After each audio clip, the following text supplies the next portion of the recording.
Good evening. I'm missing. I'm from the Shaler North Hills Library, and tonight I want to share a book with you that I wanted to share a long time ago, but then there are a lot of words that I wasn't sure the pronunciation, and so I was kind of like intimidated to do it. But then I remembered about a tip that I used before.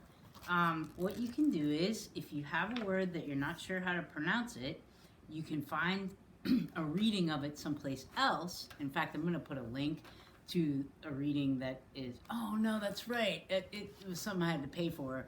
If you get the paid for, like on Audible, Forrest Whitaker reads this book, and it's just incredible. So I bought it, and I listened to it so I could learn how to pronounce different words in here.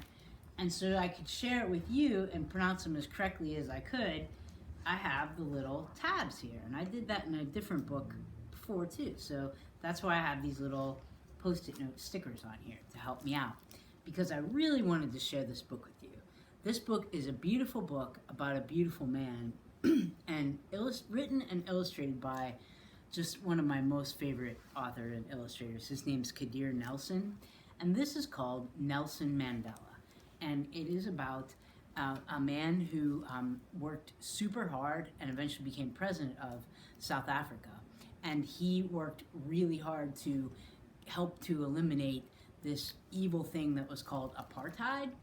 And it took place in South Africa, and the book will tell you about that.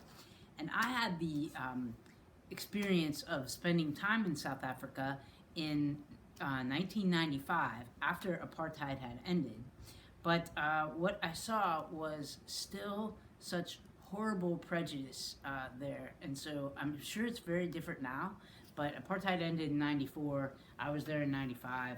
And I just hope that it's so much better now. And I believe that it is from what I've heard. So, but anyway, so I've always had a special heart for the story of Nelson Mandela and what he did, and many others did, to help make South Africa free.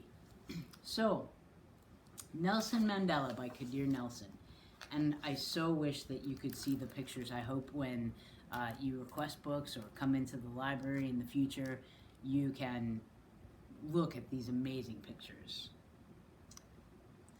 Roli Saha played barefoot on the grassy hills of Kunu. He fought boys with sticks and shot birds with slingshots. The smartest Mandela child of 13, he was the only one chosen for school. His new teacher would not say his Kosu name. She called him Nelson instead. Nelson was 9 when his father joined the Ancestors in the Sky. To continue his schooling, Nelson was sent miles away to live with a powerful chief. Brace yourself, my boy. His mother held her tears and said goodbye. The chief held counsel to warriors, medicine men, farmers, and laborers. The elder ones told stories of old Africa.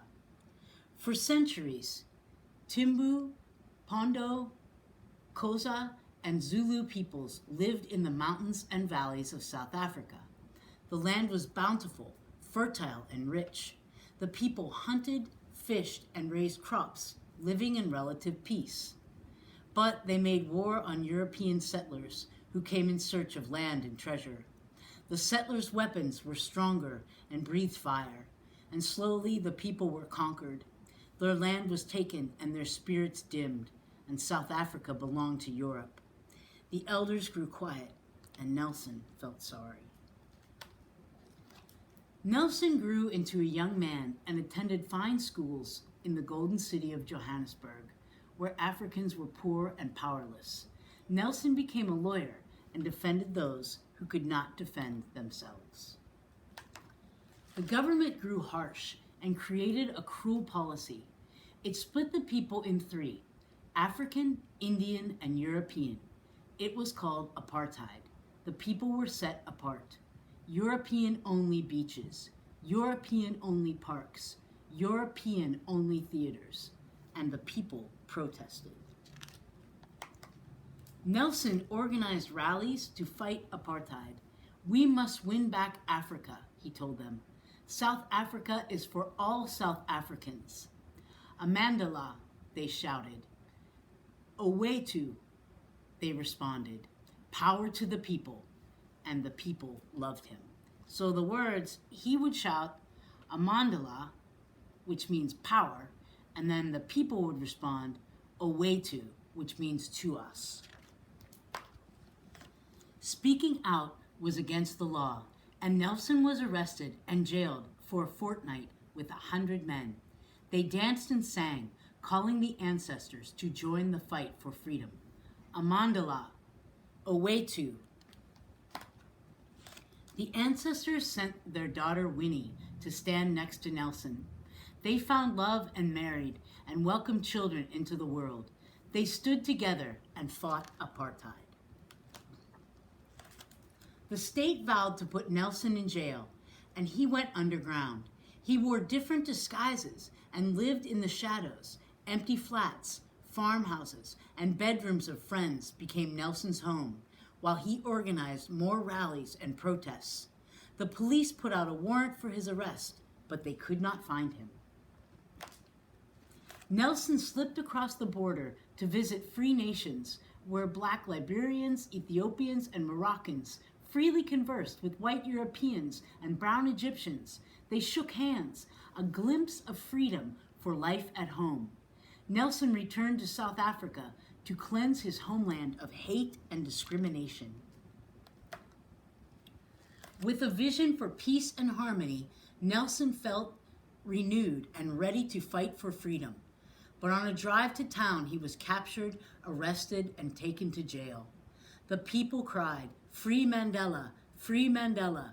Wet paint and posters covered South African walls. On a small island off the coast of the southern tip of Africa, Nelson sat in a tiny cell. Every day the world passed him by. Cold meals, thin blankets, hard labor. Nelson hammered rocks into dust and read, studied, and educated fellow prisoners. Days turned into weeks and months and years. His children grew up. Relatives passed away. South Africa began to fall apart. There were more protests, more rallies, and violence. The people needed a leader. Nelson snuck a message to the people: I will return. As years passed, the world pressed South Africa to change. The new president agreed, and European-only signs came down. Beaches, parks, and theaters opened. Nelson's comrades were set free. Apartheid was no more.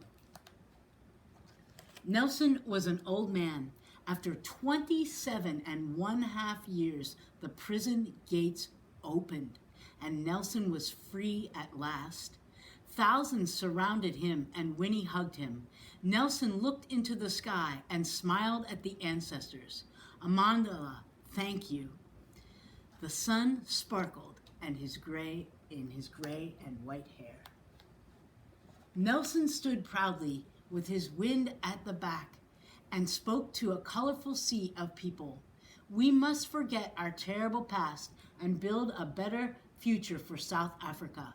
Let us continue to fight for justice and walk the last mile to freedom. Millions were given the vote and elected Nelson Mandela as their new leader. South Africa was free at last and finally at peace. The ancestors, the people, the world celebrated. Mandela, Owetu. And that is the story of Nelson Mandela. And there's so much more to learn about this fascinating man who was a very human man, a very brave man, and a man who was in prison for 27.5 years. And peaceful protesting, the world putting pressure on this absolutely cruel apartheid, and his story is just pretty incredible. I remember reading about him in seminary school too. Anyway, Nelson Mandela, an inspiration. Kadir Nelson, the author and illustrator, inspiration too. I wish there was a book about him. I wonder if there is. Anyway, Thank you, my dear friends. And it's interesting because he was in prison when I was like a child and a teen, and it was also something that we as teenagers were interested in really seeing oppression and hatred played out, and we talked a lot about how like our government should put pressure on the South African government and be a part of that. Um, and it was just a really difficult time, like a lot of times have been in history for and today for people who are of color and people who don't fit in some idea of perfection or the right way. But here's the deal: we're all created by the same way. We are all created wonderfully and beautifully. That's you too, chickies! So kiss your beautiful brains. Keep dreaming and inspiring others. Kiss your loving hearts. And look in the mirror, and say, hey, good looking. Because you're all good looking, just the way you are. Thanks, friends.